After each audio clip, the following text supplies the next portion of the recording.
नमस्कार, मैं हूं आपके साथ प्राची पाराशर। मुकाबला में आपका स्वागत है। देश में इस समय सियासी खबरों में बने रहने की होड़ सी मची हुई है, लेकिन मुकाबला किसका किसके साथ और किन चेहरों पर होगा, इस पर सस्पेंस भी साथ के साथ बना हुआ है।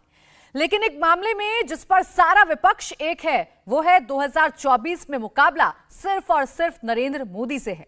एक तरफ मोदी, दूसरी ओर बटा हुआ समूचा विपक्ष। कांग्रेस अपनी पहचान बनाए रखने के लिए भारत जोड़ो यात्रा निकाल रही है। नीतीश कुमार केंद्र की पॉलिटिक्स के लिए सही मंच तलाश रहे हैं।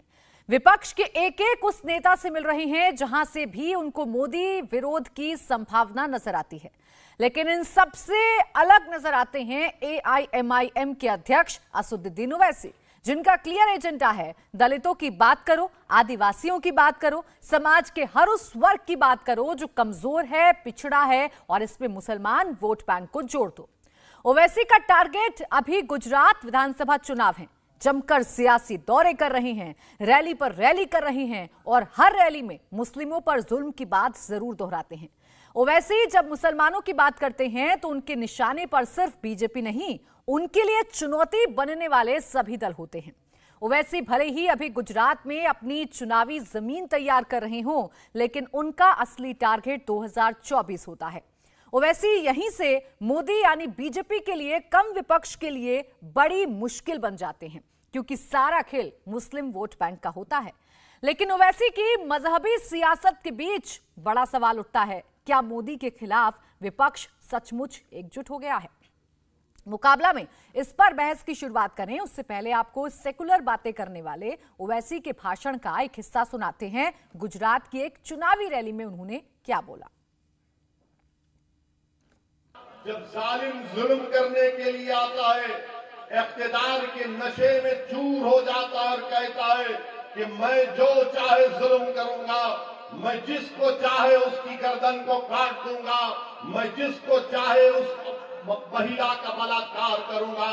मगर गुजरात के मुसलमान इन तमाम जुल्म को बर्दाश्त किए और ये सिद्दी बशीर की मस्जिद इस बात की मिसाल पेश करती है कि जालिम ने जुल्म किया, हमारे घरों को हिलाया, मगर हमारे घर हिले, मगर हमारे घर कभी निस्तोनाबूद नहीं हुए।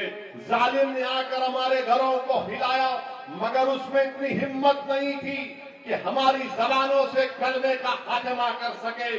जालिम ने हमारे घर को हिलाया, मगर उसमें इतनी ताकत नहीं थी कि हमारे दिलों से रसूलुल्लाह सल्लल्लाहु अलैहि वसल्लम की मोहब्बत को मिटा सके। जालिम ने हमारे घरों को मिटाने की, हिलाने की कोशिश की, मगर जालिम में इतनी ताकत नहीं थी कि औलिया अल्लाह की मोहब्बत हमारे दिलों से निकल जाए। जालिम ने हमारे घरों को हिलाया, मगर जालिम में इतनी ताकत नहीं थी कि तौहीद के पैगाम को हमारी नस्लों से निकाल सके। इसीलिए मैं कहता हूं कि तुम्हारी मिसाल सिद्दी बशीर की मस्जिद की तरह है। तुम सलामत थे और इंशाअल्लाह सुबह क़यामत तक सलामत रहोगे मेरे अजीज दोस्तों और बुजुर्गों। तो आपने ओवैसी को सुना। मुकाबला में आज हमारे जो बहस के सवाल होंगे वो ये हैं कि 2024 में ओवैसी किसका खेल बिगाड़ेंगे। सवाल ये कि 2024 में मुस्लिम वोट बैंक किधर जाएगा। सवाल ये भी कि ओवैसी के दलित मुस्लिम प्रयोग से विपक्ष को कितना डर है। मोदी के खिलाफ राहुल, नीतीश कितने बड़े चैलेंजर साबित होंगे। 2024 के लिए किसकी कितनी तैयारी, कौन किस पर भारी, ये अहम सवाल है। और इन्हीं सवालों पर अपनी चर्चा की शुरुआत करें उससे पहले हमारे साथ जो खास पैनल जुड़ गया है उससे आपका तारुफ करा देते हैं। जफर इस्लाम साहब, प्रवक्ता बीजेपी, ऋषि बागरी, राजनीतिक विशेषज्ञ, आलोक शर्मा, प्रवक्ता कांग्रेस, मोहम्मद फरहान, प्रवक्ता एआईएमआईएम। बहुत स्वागत है आप सभी का इस चर्चा में जुड़ने के लिए। सबसे पहले जफर इस्लाम साहब, आप ही से शुरुआत कर रही हूं। आप अकेले हैं, आपके खिलाफ एक तरफ पूरा विपक्ष एकजुट हो रहा है और ओवैसी तो पानी पी पी कर आपको कोसते ही हैं, आप पर आरोप लगाते हैं। कितनी बड़ी चुनौती 2024 में है तमाम समीकरण? देखिए प्राची जी, पहले तो अब मैं आपको करेक्ट करना चाहता हूं, थोड़ी सी आपके जो आपने स्टेटमेंट ओपनिंग रिमार्क दिया उसमें सुधार लाना चाहता हूं। हम अकेले नहीं हैं, ये गलतफहमी है। हमारे साथ देश की जनता है, जनता हमारे साथ खड़ी है। हम आज जो कुछ भी है, हमारी सरकार जो भी है 303 और मेजॉरिटी की सरकार, वो सिर्फ जनता की बदौलत है। जनता के लिए हम समर्पित हैं, जनता का विश्वास जीते हैं, जनता के लिए हम सेवा का भाव रखते हैं और आदरणीय प्रधानमंत्री जी और हमारे सारे लीडर्स, एक ही उनकी कोशिश होती है, जनता की समस्याओं का समाधान, जनता की चिंता करना और जनता के लिए समर्पित होकर रहना। इसीलिए मैं कह रहा हूं, हम अकेले नहीं, हमारे साथ देश की जनता, जनता जनार्दन है, जनता जिसको आगे बढ़ाएगी वही बढ़ेगा। चाहे उसमें ओवैसी हो, चाहे नीतीश कुमार हो, चाहे केजरीवाल हो, चाहे राहुल गांधी हो, चाहे राबड़ी देवी हो, चाहे ममता बनर्जी हो, चाहे केसीआर हो, चाहे शरद पवार हो, चाहे कोई और हो, सबको जनता का विश्वास जीतना पड़ेगा। आज मैं गर्व से कह सकता हूं कि भारतीय जनता पार्टी और उसके जो सर्वश्रेष्ठ लीडर्स हैं, आदरणीय प्रधानमंत्री जी, उनको जनता का भरपूर प्यार, भरपूर विश्वास प्राप्त है। इसीलिए अगर आप कोई भी सर्वे देखिए, चाहे कोई भी एजेंसी सर्वे करे, उसमें एक चीज बड़ी मुखरता से आती है कि जनता का विश्वास आदरणीय प्रधानमंत्री जी के साथ है, जनता का समर्थन प्रधानमंत्री जी के साथ है। ठीक, जनता अगर किसी को चाहती है तो वो प्रधानमंत्री जी को चाहती है। जिस पार्टी का जनाधार बढ़ रहा है वो भारतीय जनता पार्टी है, और बाकी पार्टियां जो है तलाश में हैं कि उनको कहीं जनाधार मिले, कहीं लोगों का विश्वास प्राप्त हो। लेकिन आज अगर वो कोसते हैं आदरणीय प्रधानमंत्री जी को, तो उनके ही, और जो अगर 4 पे खड़े हो तो 2 डिवाइड बाई 2 हो जाता है। तो ये हालत है। ऐसे ठीक है में जफर इस्लाम साहब, यही 2024 दावा में तो मुझे आपके नहीं लगता है विपक्ष कि भी हमें करते कोई हैं, यही दुश्वारी दावा भी होगी। आलोक शर्मा जी हम भी जनता करेंगे के कि कंधे जनता के- उनके साथ है। अब ये तो जनता आने के वाला वक्त सहारे बताएगा हम कि 303 जनता का किसके साथ है। 350 सीटें लेकर आएंगे। ठीक है, 350 सीटों का दावा कर रहे हैं आप। आलोक शर्मा जी, किसके साथ है जनता, ये तो आने वाला वक्त बताएगा। हालांकि अपने अपने दावे हैं, लेकिन आप देखिए एक तरफ विपक्ष को एकजुट करने की कोशिश हो रही है, एक तरफ ओवैसी आप पर भी हमला बोलते हैं, आपको भी पीछे नहीं छोड़ते हैं। चुनौती कौन है आपके सामने अभी? देखिए, मुझे लगता है कि आज चुनौती देश की जनता को ही पता है, और देश की जनता जानती है कि भयंकर बेरोजगारी और भयंकर महंगाई और देश के अंदर जिस तरह का तोड़ने वाला माहौल बना हुआ है, चाहे वो सामाजिक आधार पर हो, चाहे आर्थिक आधार पर हो, चाहे वो संवैधानिक आधार पर हो, पूरी तरह से विखंडित जिस तरह से इन्होंने सब कुछ कर दिया है, वही सबसे बड़ी आज चुनौती है। आज जिस तरह से अभी जफर भाई कह रहे हैं कि सब कुछ इनके साथ है, बिल्कुल इनके साथ है, और जनता ने तो वोट दिया ही था, इनके साथ तो अब तो बहुत लोग और भी हैं। लेकिन ये मैं पूछना चाहता हूँ, 28 दल आपके साथ 2014 में से, उसमें से कितने बचे हैं आपके पास? कोई एक का नाम बता के जाइएगा कि ये 2014 में इसकी 5 सीटें थी और ये आज भी हमारे साथ खड़ा हुआ है। लेकिन इतना ज़रूर है, इनके साथ एक तो ओवैसी बिल्कुल पूरी दिलो जान से लगे हुए हैं, दूसरे इनके साथ एक बहुत बड़ा वर्ग और भी है जो बीजेपी के साथ है, उसका नाम है ED, CBI, income tax, election commission, Pegasus, सब इनके साथ हैं। देखिए, पूरा साथ देते हैं वो इनका। अभी जैसे जैसे चुनाव आएंगे वो पूरी तरह से सक्रिय हो जाएंगे। बल्कि इन्होंने तो फ्रंटल ऑर्गेनाइजेशन का जैसे हिस्सा बांट दिया जाता है देश में, सीबीआई नीचे वाले ले लो, ईडी ईस्ट इंडिया ले लो, इनकम टैक्स वेस्ट इंडिया ले लो, इस तरह से पूरा बांट दिया होगा अभी तक भी किस किस किस को कहाँ कहाँ काम करना है। मैं केवल ये पूछना चाहता हूँ, अभी कह रहे हैं कि सब जनता की हमने चिंता की और हम जनता के साथ हैं।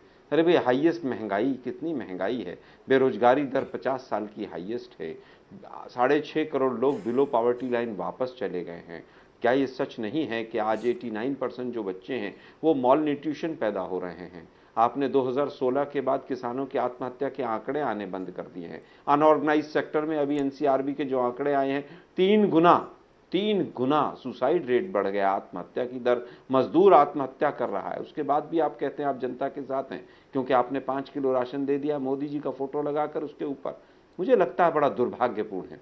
लेकिन आज वास्तव में सिचुएशन यह है कि आप किस बात पर वोट मांगेंगे? आप कहेंगे बहुत हुई महंगाई की मार, अब की बार उनकी सरकार। आप कहेंगे बहुत हुई बेरोजगारी, अब की बार उनकी सरकार। आप कहेंगे बहुत हुआ महिलाओं पर अत्याचार, अब की बार उनकी सरकार। आप इन पर मांगेंगे वोट? आप कहेंगे कि मेरी लाल आंखें हैं, 56 इंच का सीना है और चाइना जो है वो घुसकर नहीं बैठा और मुझे वोट दे दीजिए?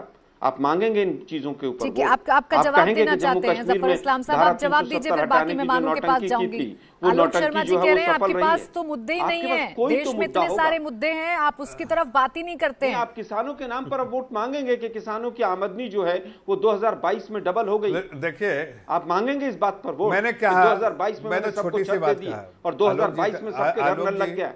मांगेंगे आप वोट? मैं बातों का जवाब देना चाहता हूं।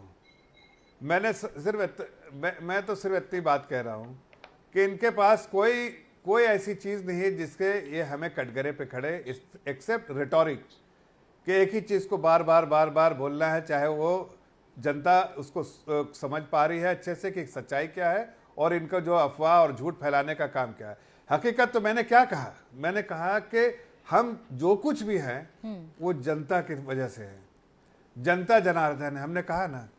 तो जब इलेक्शन में जाएंगे तो हम अगर जीत पे हासिल करते हैं तो हमें किससे जीत प्राप्त होता है? हमारे कार्यकर्ता मेहनत करते हैं, लेकिन असल विश्वास किसका हम जीतते हैं? एक वोटर्स का। जो हम अगर वोटर्स का विश्वास जीत के ही हम यहाँ पर आते हैं तो हमें किस बात की यही चिंता? तो कह रहे हैं आलोक शर्मा जी कि इस बार मुद्दे बहुत सारे हैं। जफर इस्लाम जी वो कह रहे हैं बेरोजगारी है, गरीबी है। सुनिए एक मिनट, वही बात उसी पे आ रहे हो, उसी पे एक मिनट सुन तो लीजिए, वैसी पे आ रहा हो कि नारा ये देते थे महंगाई, बिजली, पानी, सड़क। आज क्या है भाई? महंगाई कुछ नहीं, बिजली पानी देखिए हर जगह, घर पे नल जो है हर घर पे पहुंचाने का काम करें, बिजली घर घर तक पहुंचाया, सड़क जो है एकदम जो चलाती सड़क बना रहे हैं और हर आम नागरिक को उसका फायदा हो रहा है। और महंगाई की बात करें, जरा अपने गरीबा में झांक के देखिए कि आपके समय में इन्फ्लेशन रेट क्या था, महंगाई दर क्या था। ठीक है सर, आपके अपने अपने दावे हैं, लेकिन देखिए ओवैसी फैक्टर को भी आप नकार नहीं सकते हैं। उनके प्रवक्ता हमारे साथ हैं मोहम्मद फरहान जी। ओवैसी जहां भी जाते हैं मुस्लिमों की बात करते हैं, कट्टर मुस्लिमों की बात करते हैं कि उन्हें दबाया जा रहा है, उन पर जुल्म हो रहा है, दलितों की बात करते हैं, उनको इकट्ठा करने की कोशिश करते हैं। लेकिन देखिए आलोक शर्मा जी तो कह रहे हैं कि आप तो बीजेपी के लिए काम कर रहे हैं, उन्हीं को आप फायदा पहुंचाने की कोशिश कर रहे हैं। बेशक आप बात करते रहिए मुसलमानों की। देखिए क्या नाम है, आलोक शर्मा जी हों या कोई भी हो, इन्हें भारत में अभिव्यक्ति है अपनी बात रखने की, अपनी बात कहने का। हमें अपने काम करते रहना है। और दूसरी बात मैं ये कहना चाहूँगा कि अगर मुसलमानों की आवाज़, उनके मुद्दों को, उनके हक और हुकूक को बैरिस्टर असदुद्दीन ओवैसी साहब नहीं उठाएंगे तो फिर क्या आलोक शर्मा जी उठाएंगे? नहीं उठा पाएंगे। अगर आलोक शर्मा जी उठाते या कांग्रेस पार्टी उठाती या भारतीय जनता पार्टी उठाती तो असदुद्दीन ओवैसी साहब को सुनने के लिए लाखों की तादाद में मुसलमान क्यों आता? मुसलमान नहीं आता। अगर आज मुसलमान या दलित असदुद्दीन ओवैसी साहब के पीछे खड़ा है तो ये कांग्रेस या भारतीय जनता पार्टी को इतना दर्द क्यों हो रहा है? क्योंकि ये चाहते हैं कि ना दलित का कोई नेता बने और ना मुसलमानों का नेता बने। हम इन्हें बस गुलाम बनाकर रखें और इनके वोटर से अपनी सरकारों को बनाते रहें, जैसा कि अब नहीं हो पाएगा। मुसलमान भी जाग चुका है, दलित भी जाग चुका है और वो अपने एजेंडे पर काम कर रहा है। दूसरी बात, भारतीय जनता पार्टी नफरत फैलाने का काम कर रही है, वो देश तोड़ने का काम करती है। मोहम्मद फरहान जी, दलित और मुस्लिमों को जोड़कर आप सबसे ज्यादा किसको नुकसान पहुंचा रहे हैं? किसका वोट बैंक है जिसे आप तोड़ रहे हैं और जिसे नुकसान आप पहुंचा रहे हैं, अगर आप दलितों और मुस्लिमों का गठजोड़ कर भी लेते हैं तो? देखिए, नुकसान और फायदे का मूल्यांकन आलोक शर्मा जी और बीजेपी के जो प्रवक्ता इस्लाम साहब बहुत अच्छा कर सकते हैं। हम केवल देश हित के लिए काम करते हैं, देश हित के लिए, समाज हित के लिए, दलित समाज के लिए। जो जिस तरीके से आज पूरे देश में दलित समाज का उत्पीड़न हो रहा है, मुस्लिम समाज का उत्पीड़न हो रहा है और इनकी आवाज को कोई उठाने वाला नहीं है, ना राष्ट्रीय स्तर पर, ना पार्लियामेंट में, ना मीडिया में, ना जनता के सामने। बैरिस्टर असदुद्दीन ओवैसी साहब कम से कम इनकी आवाज तो मजबूती से उठा रहे हैं। इन्हें ये पता हो रहा है इनके खिलाफ कौन सा बिल सही है, कौन सा बिल गलत है। जब तक और सर वो बयानों में देख भी रहे हैं कि जुल्म हो रहा है इस देश में और अभी तक उस जुल्म के खिलाफ कोई बोल नहीं पाया और इसीलिए आपकी पार्टी उस जुल्म के खिलाफ बोल रही है। प्राची जी, आधा सेकंड देंगी बोलने का? आधा सेकंड। आज बैरिस्टर असदुद्दीन ओवैसी साहब पार्लियामेंट के अंदर हैं, आधा सेकंड तो इसलिए मुसलमानों को ये बात पता चल जा रही है कि कौन बिल उनके खिलाफ में है, कौन बिल उनके फेवर में है। कल अगर नहीं होंगे तो मुसलमानों को ये भी नहीं पता चलने पाएगा। ठीक है मोहम्मद फरहान जी, आप ये कह रहे हैं मुसलमानों पर जुल्म हो रहा है और यही आपकी पार्टी की लाइन है, यही हमें हर बयान में देखने को मिलता है कि जुल्म हो रहा है और आपको कांग्रेस बीजेपी सबसे बचाना है, इस देश को बचाना है, सिर्फ मुस्लिम और दलितों की बात करके। अभी आपने दलित भी जोड़ लिए हैं आपने इन पूरी बयानबाजियों में। ऋषि बागरी जी, ये जो पूरा समीकरण बन रहा है 2024 के लिहाज से, जाहिर सी बात है बयानबाजी हो रही है, अपने अपने अब जो प्रोग्राम्स हैं वो लॉन्च कर दिए हैं तमाम राजनीतिक दलों ने, लेकिन ये जो वैसी फैक्टर है या मैं कहूं जो ये दलित और मुसलमानों के गठजोड़ की बात हो रही है, ये कितना नुकसान पहुंचा सकता है आने वाले वक्त में, किसके लिए चुनौती बन सकता है? प्राची जी देखिए, 2024 में एक तरफ मोदी जी दिख रहे हैं और दूसरी तरफ पता ही नहीं चल रहा कि कौन है। मतलब एक जॉइंट कैंडिडेट की संभावना जो लग रही थी वो भी अब नहीं लग रही है, क्योंकि विपक्षी पार्टी आपस में ही एक एक दूसरे से लड़ रहे हैं। आप देखिए, पूर्वी भारत में कांग्रेस और ममता आपस में लड़ रहे हैं और पश्चिमी भारत में कांग्रेस और आप आपस में लड़ रहे हैं। बसपा सपा आपस में भिड़े हुए हैं और दक्षिण में कांग्रेस और वाम फ्रंट, केरला की बात कर रहा हूँ, आपस में लड़ते हुए नजर आ रहे हैं। तो हर जगह कांग्रेस के हर जगह कोई क्षेत्रीय पार्टी से मतलब लड़ती हुई नजर आ रही है। तो एक जो अम्ब्रेला ऑर्गेनाइजेशन है अपोजिशन का, वही आपस में एक इक्वेशन नहीं बैठा पा रहा है। तो आप कैसे एक जॉइंट कैंडिडेट सेलेक्ट करोगे? क्योंकि अगर आप जॉइंट नहीं कर पाओगे तब तो लोगों के सामने चॉइस बहुत क्लियर हो जाएगी। और दूसरी बात, आप एक चीज देखिए, ये बात करते हैं भारत जोड़ो की, तो भारत इनके जो खुद के पार्टी जब टूट के अलग अलग क्षेत्रीय पार्टी बनी है, जैसे आप देखिए ममता बनर्जी कांग्रेस से निकली है और उन्होंने एक अपना एक क्षेत्रीय दल बना लिया। आप पहले उन छोटी छोटी पार्टी को आपस में जोड़िए, तब आप एक बड़ा इक्वेशन सेटअप कर सकते हो। तो आप ममता आपके आपके बंगाल इकाई से निकल गई, उन्होंने अपना एक बंगाल इकाई बना लिया, बंगाल आपके हाथ से निकल गया। पवार साहब आपके यहाँ से निकल गए और उन्होंने महाराष्ट्र में एक अपना एक वर्चस्व बना लिया। तो आज तक आप कांग्रेस अपने बलबूते पे वहां पर गवर्नमेंट नहीं बना पा रही है महाराष्ट्र में। हर समय वो एक मिली जुली सरकार बनाती है। आपके एनडी तिवारी साहब निकल गए, उत्तर प्रदेश हाथ से निकल गया। इनके वाईएस जगनमोहन जी निकल गए, तो इनके हाथ से पूरा का पूरा आंध्रा निकल गया। यूपीए गवर्नमेंट जब बनी थी तो आंध्रा का सबसे बड़ा योगदान था। आंध्रा आज ये लोग शून्य हो गए हैं। और हेमंत शर्मा जब हाथ से निकले तो एक रकम से नॉर्थ ईस्ट इनके हाथ से निकल गया। तो अगर ये एक रकम से अपने लीडर्स को नहीं समेट पा रहे हैं, सिंधिया हाथ से निकल रहा है, अभी सचिन पायलट रेस्टलेस है, ये भारत जोड़ो की बात करते हैं, लेकिन आप एक चीज बताइए, इनके खुद की फैमिली मेंबर्स जो वरुण गांधी, मेनका गांधी, उनको आपस में जोड़ नहीं पा रहे हैं। ये मतलब छोटी छोटी पार्टीज को आपस में जोड़ नहीं पा रहे। तो भारत आलोक जोड़ो शर्मा जी जैसे से जवाब ले अभियान लेते कर रहे हैं। हैं, वो कैसे करेंगे? आलोक शर्मा जी, आप देखिए, आपने जब बात कही अपने परिवार को जोड़ने की तो आलोक शर्मा जी खिलखिलाकर हंसे हैं आपकी बातों पर। आलोक शर्मा जी, बात तो सही कह रहे हैं ऋषि जी, और ये सवाल खड़े भी हो रहे हैं कि आप भारत जोड़ने की तो बात कर रहे हैं, लेकिन क्या क्या जोड़िएगा सर? आपकी अपनी ही पार्टी एक एक करके टूट रही है। देखिए, बिल्कुल आजकल ईडी और पेगासस का जमाना है, पता नहीं कौन कौन टूट रहा है, कौन कौन कहाँ जा रहा है। लेकिन अच्छा है कि जिन लोगों ने कांग्रेस में निर्णय लेने की क्षमता थी और गलत निर्णय लिए और पार्टी को आज यहाँ तक पहुँचाया, स्वाभाविक है वो जाने ठीक रहेंगे। लेकिन कुछ लोग अगर जाना चाहते हैं तो उनको कोई रोक नहीं सकता है। अब बात आती है लीडरशिप कौन थी। 2004 में भी कोई लीडरशिप नहीं थी। देश की जनता ने कहा कि नहीं, अटल बिहारी वाजपेयी का शाइनिंग इंडिया जो है ये पूरी तरह से झूठ का गुब्बारा है, इसको फोड़ना है। जनता ने फोड़ दिया। हिंदुस्तान की जनता चिंतन और मनन के साथ वोट डालती है। 1991 में, 1991 में भी ऐसा ही था, कोई लीडर नहीं था। उसके बाद ऐसा हुआ। जहाँ तक बात ममता जी की है, तो ममता जी ने 3 से 73 पर पहुँचा दिया बीजेपी को वेस्ट बंगाल में। और क्या चाहिए आपको? ममता जी ने क्या अटल जी के साथ सरकार नहीं बनाई? और फिर उसके बाद हमारे साथ मिलकर 2011-12 में वहां पर सरकार बनाई। अब ममता जी फिर दोबारा से, पहले उनको केवल और केवल आलोक शर्मा जी, फिर यही तो सवाल है ना, एक तरफ विपक्षी एकता की बात है, नीतीश कुमार घूम रहे हैं, तमाम बड़े नेताओं से मुलाकात कर रहे हैं, लेकिन मोदी के सामने कौन? सवाल ये है ना कि चेहरा ज्वाइंट फेस पर सहमति बन ही नहीं पा रही है, दिख ही नहीं रहा है। देखिए, मुझे लगता है मोदी जी के सामने देश की जनता है। मैंने इतने एग्जाम्पल दिए। 700 से ज़्यादा किसान जो अपना मांगों को लेकर जिस तरह से उनकी शहादत हुई है यहाँ पर दिल्ली के बॉर्डर पर, किसान भूल जाएगा क्या? गरीबों का भी बताया मैंने, महंगाई का बताया, चीन का बताया। तमाम तो मुद्दों पर ये सरकार फेल है। चेहरे की जरूरत अगर पड़ेगी तो अपने अपने राज्यों में जो लोग हैं वो सब इकट्ठे होने को भी तैयार हैं। 2004 में क्या सब इकट्ठे नहीं हुए थे? 2009 में मायावती और मुलायम जी ने आकर बाहर से समर्थन दिया था, बिना मांगे समर्थन दिया था। जब समय हालात बदलते हैं तब पता नहीं चलता है। और बदल तो रहे हैं आलोक शर्मा जी हालात, लेकिन लिए, वही बात है ना कि अभी सब अपनी अपनी खिचड़ी पकाने की कोशिश कर रहे हैं। विश्व शर्मा, एक मिनट मैम, ऋषि जी, प्राची जी, हेमंत बिश्व शर्मा जी जैसे लोग जो पहले कुछ कहते थे आज कुछ बोलते हैं, उनके स्टेटमेंट्स देख लीजिए कितना परिवर्तन आया है, किस तरह का उनका नेचर है। और बीजेपी को तो ज्यादा पता है, नहीं तो उसके उनके ऊपर सीढ़ी निकाल दी थी पूरी। खैर अब तो बीजेपी की वॉशिंग मशीन से धुल गए वो। फिर लेकिन वो आपको ठीक है याद आलोक होगा शर्मा वो जी, इस बात अजीत का पवार जवाब जी आपके का, पास वो भी नहीं, आप अभी जनता का शरद सहारा पवार तो जी ले की रहे हैं, बात कर लेकिन रहे हैं कौन कि वो मोदी चक्की वर्सेस कौन, पिसिंग इसका and जवाब आ चक्की नहीं पा रहा है और पिसिंग जनता and भी चक्की इंतजार कर रही है। पिसिंग। जफर इस्लाम साहब जवाब दे रहे हैं। जफर जी देखिए, जब ये बात करते हैं हमारे लीडर्स हेमंता बिस्वा शर्मा जी के बारे में, तो सीडी निकली थे तो उस दिन उनको निकाल देते अगर उनमें खामी थी तो।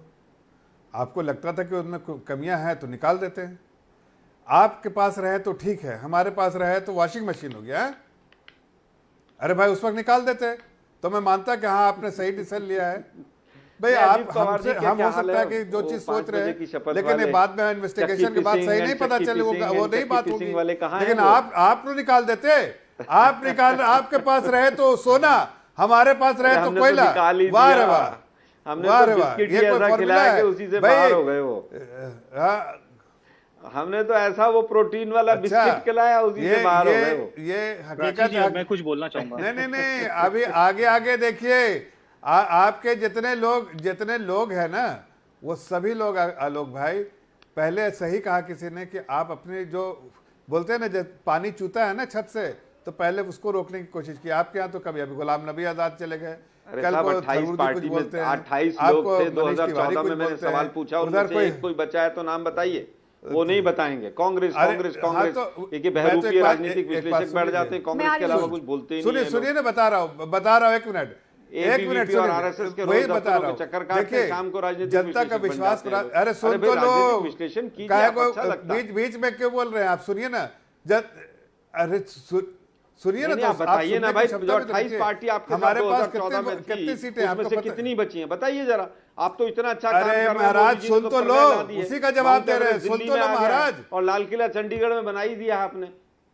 अरे बताइए ना भाई, 28 में से कितने पार्टी हैं? नहीं, वो तो आप आलू से सोना, नहीं, आलू की फैक्ट्री बन रही है और मशीन से सोना निकल रहा है, वही बात कर रहे हैं। सुन लीजिए, मोदी जी ने गजब कर दिया, बस बहुत काम कर दिया मोदी जी ने। सुन लीजिए, मैं आज आपको बताना चाहता हूँ, जो पहले वाले चले गए, लाल किले की प्राचीर से भी झूठ बोलने से नहीं चूक। चलिए ठीक है आलोक शर्मा जी, जवाब दे दूं आपका झूठ का। एक सेकंड आलोक शर्मा जी, एक सेकंड उनको बात कंप्लीट करने दीजिए, तो मैं बोल देता हूं, बात कंप्लीट करने दीजिए। आलोक शर्मा जी एक सेकंड, आज आपको कितने सीटें मिली? उनसे घटक दलों के बारे में सवाल पूछ रहे हैं। सवाल तो फिर आपसे भी है कि कांग्रेस के अपने ही नेता छोड़कर क्यों जा रहे हैं? कांग्रेस क्यों नहीं एक हाथ अब उसकी मुट्ठी बंधी हुई नजर आ रही है कांग्रेस के हाथ मैं तो जवाब दे देता हूँ। जफर जी जल्दी से कंप्लीट करिए, फिर ऋषि जी आ रहे हैं। मैं एक जवाब देता हूँ।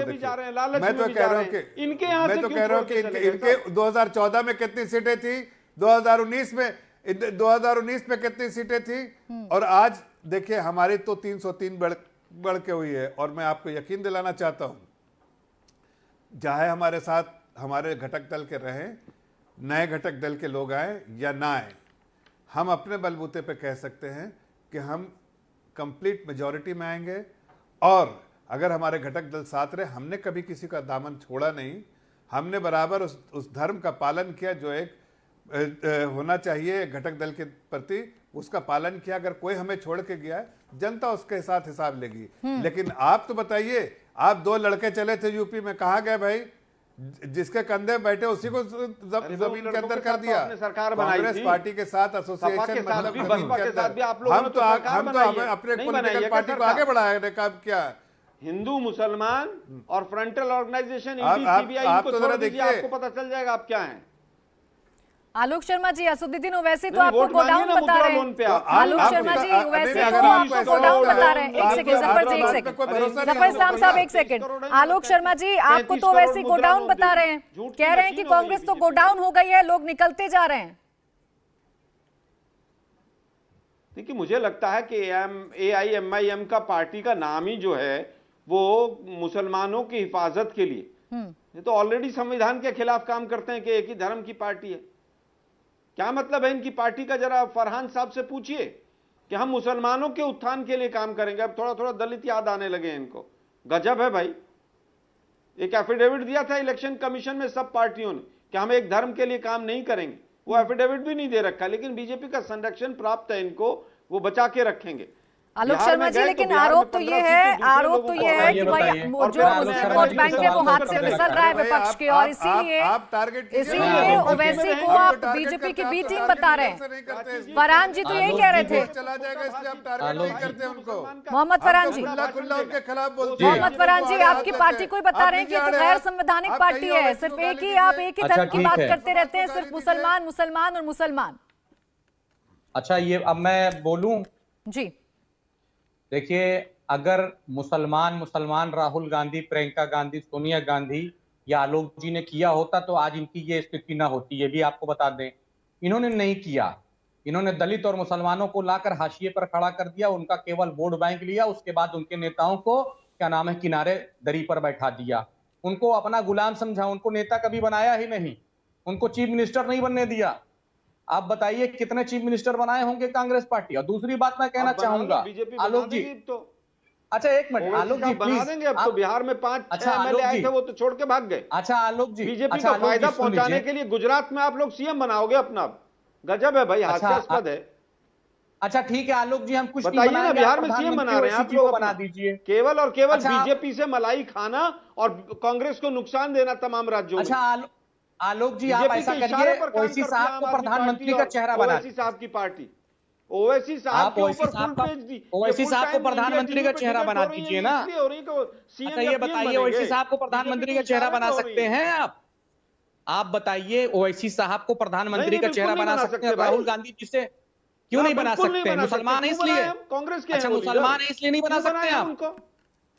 अच्छा ये बताइए, मुसलमान है इसलिए नहीं बना सकते ना? बीजेपी की बी टीम को हम पीएम का कैंडिडेट अरे बना देंगे। भाई, गजब है भाई।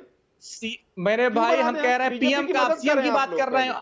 वही खूब लीटर जब और पेट क्या भर नाम जाए है तब बात किलो में करना आप हमसे। अंतर नहीं समझ पा रहे हैं। आलोक जी, आप लीटर और किलो, आप ना लीटर सारा और ज्ञान तो किलो ओवैसी में साहब अंतर को नहीं ही है। समझ पा आंख रहे बंद हैं। कर करके जो आप वो लीटर उत्तर और प्रदेश किलो में में अंतर बीजेपी नहीं को समझ पा चैलेंज रहे हैं। करते हैं योगी को। राहुल जी, योगी 15 मिनट में राहुल एएनआई जी, को बुला आप के बाइट बताइए, आप करते उस हैं। व्यक्ति को, आइए आप उस आइए, व्यक्ति हम को तो क्या नाम स्वीकार है है उनका प्रधानमंत्री चैलेंज। का, गजब है भाई आप प्रधानमंत्री का लोगों का। दावेदार बनाते हैं, जो फिक्स व्यक्ति मैच को है ये नहीं बिल्कुल पता है दोनों का। कि आटा किलो में बिकता है कि आटा लीटर में। ऐसे व्यक्ति को भारत का प्रधानमंत्री बना देंगे। अरे यार, वो बनाने स्लिप का ऑफ टंग है, वो 500 चीजें हैं, किस किस ने क्या कहा है, लेकिन ये नहीं कहा है किसी ने भी अच्छा, कांग्रेस ठीक से है। कि हमें खुला छोड़ दीजिए तो हम बता देंगे हिंदुओं को क्या होता है। या आपके आप नेताओं की स्टेटमेंट। आप उत्तर तो सुन आप लीजिए लोग पीएम आलोक बनेंगे। जी, आप उत्तर सुन पीएम लीजिए, की थोड़ा स्पेलिंग सा आती है धैर्य आपको? रखिए। उत्तर बड़े पीएम भाई बनेंगे हैं आप लोग। आप वरिष्ठ नेता हैं, आप धैर्य रख के थोड़ा सुन तो लीजिए, मुझे सुनने में क्या जाता है, सुन लीजिए।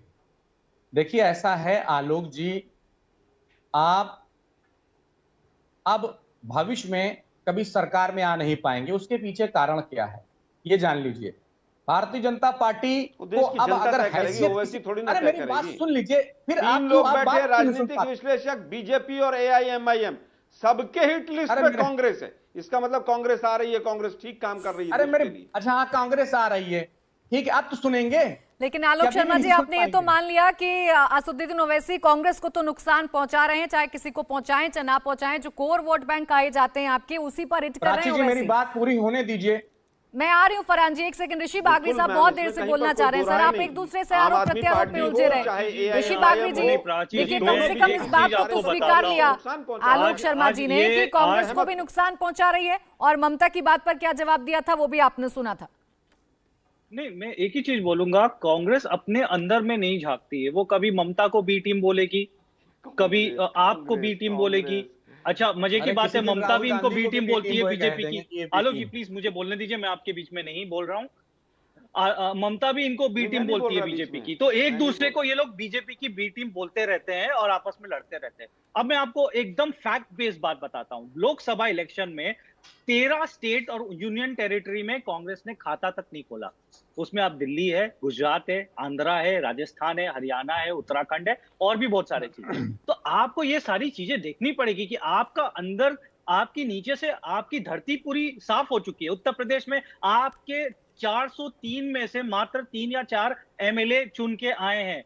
इतना आपका होम स्टेट हुआ करता था। कभी नेहरू जी, इंदिरा गांधी जी, राजीव जी, आपके सोनिया गांधी जी और आपके राहुल गांधी जी वहां से लड़ते थे। होम स्टेट हुआ करता था, वो साफ हो गया है। इतना बड़ा उत्तर प्रदेश हाथ से निकल गया है। आप नहीं, आप दोष किसको दोगे? अपने आप को नहीं दोगे, आप दोष दोगे एआईएम को या फिर कोई छोटी मोटी पार्टीज को। तो ये आप अपने अंदर नहीं देख रहे हो। आप सिर्फ दूसरों को दोष दे रहे हो, तो दूसरों को दोष देने से होगा नहीं। अब आप बोलोगे कि ओवैसी नहीं लड़े, उनका काम है लड़ने का, आपका काम है लड़ने का, ममता का काम है लड़ने का। आप कैसे किसी को बोल सकते हो कि आप मत लड़िए, सिर्फ आप लड़ोगे तो हमको नुकसान होगा और भाजपा को फायदा होगा? ये कोई लॉजिक हुई? हमने कब कहा कि ना लड़े वो? एक चीज और मैं आपको बता देता हूं, ये बोलते हो, आप मुझे बोलने दीजिए। 3 लोग हैं, तीनों कांग्रेस मैं आपके बीच में नहीं बोला, मुझे बोलने है बिल्कुल। आप एक चीज समझिए, सुन तो लीजिए आलोक शर्मा जी, एक सेकंड सुन लीजिए, ऋषि बागरे जी को सुन लीजिए, फिर मैं आती हूँ आपके पास। काम करते हैं कि नहीं करते? नहीं रहा, मैं पूरी बात बता रहा हूँ आपको। आज आप बोलते हो, आप एक चीज देखिए, नेहरू जी 17 साल प्राइम मिनिस्टर रहे। अगर नेहरू जी ने अच्छा काम किया होता, नेहरू जी ने अच्छा काम किया होता, नेहरू जी, पंडित नेहरू, इंदिरा जी, सोनिया जी, सबके नाम गरीबी हटाओ का नारा क्यों देना आप बता दीजिए ना, बीजेपी का शून्य कितने में है? बीजेपी का शून्य भी 12 राज्यों में। अरे यार, बात ही नहीं सुनते हो आप, आपके साथ प्रॉब्लम है, वो नहीं बताएंगे आप। आप वो बताएंगे नहीं, ना महंगाई पे बात करेंगे, ना मुद्दों पर बात करेंगे, ना चीन घुस के बैठा उस पर बात करेंगे, किसी पर बात नहीं करेंगे। टाइम 20% की मुद्रास्फीति थी, आपके मनमोहन सिंह के टाइम 12 से 13% मुद्रास्फीति थी। आप क्या बात कर रहे हैं सर? इन्फ्लेशन आप बोल रहे हैं 50 साल है, आपको डेटा भी आपके पास 1150 रुपए आप नेशनल टीवी में आके सरेआम झूठ बोल रहे हो और आपको शर्म भी नहीं आती है झूठ बोलते हुए। तो हाँ, आप नेशनल चैनल में आके झूट बोल रहे हो कि 50 साल पुराना इन्फ्लेशन है। आप 2012-13 में जाके देखिए, 13% इन्फ्लेशन था, 13% इन्फ्लेशन था। आप कौन सी दुनिया से आ रहे हो भैया? जो बीजेपी के दफ्तरों के चक्कर काटते हैं और शाम को राजनीतिक विश्लेषक बन के बैठ जाते हैं, उनको शर्म आनी चाहिए। आप चाटते हो गए भैया, हम लोग कहीं नहीं जाते। चलिए ठीक है ऋषि बागरे जी और आलोक शर्मा जी, देखिए आप लोग अपने पर्सनल डिबेट में घुस रहे हैं सर, लेकिन आलोक जी एक सवाल मेरा भी है। आपने ममता को लेकर कहा कि ममता ने बंगाल में, सर सुनिए, आप सवाल सुन लीजिए सर, छोड़िए ना, मेरे मेहमान हैं। आलोक शर्मा जी सवाल सुन लीजिए, आपने ममता को लेकर कहा कि उन्होंने 73 पर पहुंचा दिया बीजेपी को, यानी कि आपने कहा कि वो बी टीम है, आप ओवैसी को बी टीम बता रहे हैं, लेकिन आपकी एक्सेप्टेंस कहां है? आप ये बताइए ना। ममता बनर्जी तो खुद कह रही हैं कि मैं लेफ्ट और कांग्रेस के अलावा सबको एक साथ लेकर चलूंगी। कांग्रेस कहां है? सबसे बड़ी, सबसे पुरानी मुख्य विपक्षी दल है सर। मैं बिल्कुल मानता हूं मैम। देखिए, अभी भी कांग्रेस पार्टी ने 12.5 करोड़ के करीब वोट लिए हैं, 12.32 करोड़ वोट आज भी सबसे ज्यादा है। आज भी कांग्रेस की एक्सेप्टेंस नॉर्थ से साउथ और ईस्ट से वेस्ट पूरे देश के अंदर है। आज भी कांग्रेसी आपको हर गांव में मिल जाएगा। वो एक अलग बात है कि हिंदू मुसलमान का मुलम्मा चढ़ा के आपने नए पूरे 100 स्मार्ट सिटी आ जाएंगी और पता नहीं कौन कौन से भाषण दिए थे, किसान की आमदनी 2022 तक डबल हो जाएगी और चीन थर थर कांपेगा, और पता नहीं कौन कौन से आपने वायदे किए। मैं तो बार बार ये पूछ रहा हूँ। आलोक शर्मा जी, मान लें कि 2024 में मोदी वर्सेस राहुल ही होगा, फिर आपने कहा कि कांग्रेस की एक्सेप्टेंस है सबसे ज्यादा, तो मान लें मोदी वर्सेस राहुल। प्राची जी 1 मिनट मैं बोलना चाहूंगा। एक सेकंड में आ रही हूँ फरहान जी। अभी तक तो पिछले 8-10 वर्षों में जो भी कुछ हुआ है उसमें सबसे ज्यादा विरोध अगर केंद्र सरकार की गलत नीतियों का किया है वो तो कांग्रेस पार्टी ने किया है। अब ममता बनर्जी जी ने, प्राची जी, जिस तरह से राष्ट्रपति और उपराष्ट्रपति के चुनाव में किस डर से किया है, उन्होंने सरेंडर किया है बीजेपी के सामने पूरी तरह से। मैं कैसे मानूं? आलोक शर्मा जी, आप अपने भी बड़े नेताओं को लेकर ये बोलेंगे, आप जो आपको छोड़कर जा रहे हैं, आपको लगता है कि ईडी और सीबीआई के डर से चले गए। सर ये भी तो देखे ना, ऐसी क्या मजबूरी है कि इतने बड़े सीनियर लीडर्स आपको छोड़ रहे हैं, ये भी तो चेक करिए ना। सफर इस्लाम जी, जिनको पार्टी को मुझे जरा जवाब देने दीजिए इनके बातों का। बनाया और जिस तरह से चुनाव में आजाद साहब ने तमाम राज्यों के इंचार्ज रहे, तो सवाल तो ये भी बनता है ना कि भाई ठीक है आलोक शर्मा जी, उन्होंने हरियाणा में 8 साल आगे सर आपकी बात आ गई जफर इस्लाम जी से। सर कमेंट लेने दीजिए सर, एक सेकंड। मैं सिर्फ इतना कहना चाहता हूं कि आज जो पार्टियां छोड़ के जा रहे हैं, इनके पार्टी से लोग जो छोड़ के जा रहे हैं, उनके बारे में ये क्या क्या कह रहे हैं। ये कह रहे हैं कि पिछले बार उन्होंने कहा कि उन्होंने कुछ ऐसे जब समय मिला तो उन्होंने कोई ऐसे गलत काम किए होंगे हमारे समय में। तो ये सब बातें तो आप अपने पार्टी के उन लोगों के बारे में कह रहे हैं जो छोड़ के जा रहे हैं। अरे पार्टी में तो गंदगी भरी हुई है, पहले उसको निकालिए। देखिए पार्टी में हर जगह से आपके छेद है, इसलिए कि आप लोगों ने 70 साल में सिर्फ यही तो किया है कि देश को गडकरी जी को सुन लीजिए। आज आपके मुखिया ही जो है, पता चल जाएगा आज मुखिया है, आपके मुखिया भी बेल पे है। आज मुखिया भी नहीं, मुखिया भी बेल पे हैं, इसलिए बेल वही पे कह तो रहे हैं आप जो किसी को गंदगी भी रख मतलब सकते जो हैं। बेल मिलना करप्शन तो वाले किसी लोग, अभियुक्त के लिए करप्ट लोग पॉजिटिव होता है। जो मानसिक आप तौर भूल से गए क्या? मॉरल सुप्रीम कोर्ट ने अभी 3 दिन पहले वो कपन के नहीं। मामले में क्या स्टेटमेंट दिए, नहीं, भूल नहीं, गए आप? चलिए ठीक है आलोक शर्मा जी और पेगासस जफर में इस्लाम साहब, आपने मेरे पास जांच वक्त नहीं होने खत्म हो दी। गया है, लेकिन बात यही है कि 2024 में वो मोदी वर्सेस कौन, ये एक ऐसा प्रश्न है जिसका जवाब ना जनता को अभी मिला है, ना इस सवाल का जवाब अभी आता हुआ नजर आ रहा है। बहुत शुक्रिया आप सभी का हमारे साथ जुड़ने के लिए और चर्चा में शामिल होने के लिए। इंडिया टीवी हर वक्त हर जगह डाउनलोड करने के लिए सर्च करें India TV news Google play store या ऐप स्टोर पर।